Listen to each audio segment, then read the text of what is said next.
L'histoire se répète malheureusement. Une autre intoxication au monoxyde de carbone dans un chalet a causé 2 décès. Ça s'est passé cette fin de semaine à Rivière-Blanche, c'est sur la ZEC du lac de la Boiteuse. Conrad Gagnon, 73 ans, est décédé, de même que sa conjointe Simone Gauthier, 91 ans. Et Sonia, le coroner au dossier, est formel. C'est une fuite de monoxyde de carbone qui est à l'origine du drame.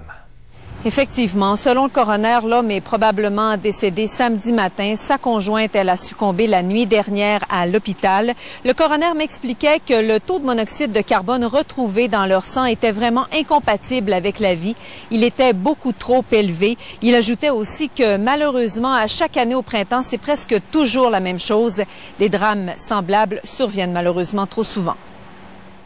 Les 2 victimes étaient arrivées ici vendredi matin pour ouvrir leur chalet afin de se préparer pour la saison estivale.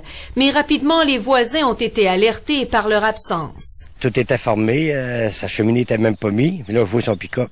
Mais les toiles étaient fermées toutes. J'ai dit, probablement qu'il est parti à la pêche. Puisque Conrad, c'est un gars qui s'impliquait beaucoup. Il était toujours dehors à jaser avec tout le monde. L'homme de 73 ans a été retrouvé sans vie. Sa conjointe de 91 ans était encore consciente à l'arrivée des secours, mais elle est décédée à l'hôpital. Une fuite de monoxyde de carbone sur le réfrigérateur au propane aurait causé leur décès. Selon des voisins et amis, les victimes avaient peut-être enlevé l'avertisseur sur le frigo. Lorsque le détecteur va détecter du monoxyde de carbone, à ce moment-là, il va y mettre un bip sonore, puis il va arrêter l'appareil.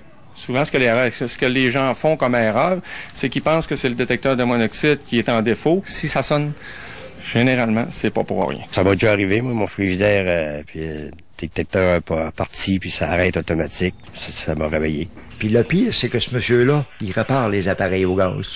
Il dépannait tout le monde à réparer les frigidaires au propane et tout. Puis là, il meurt de...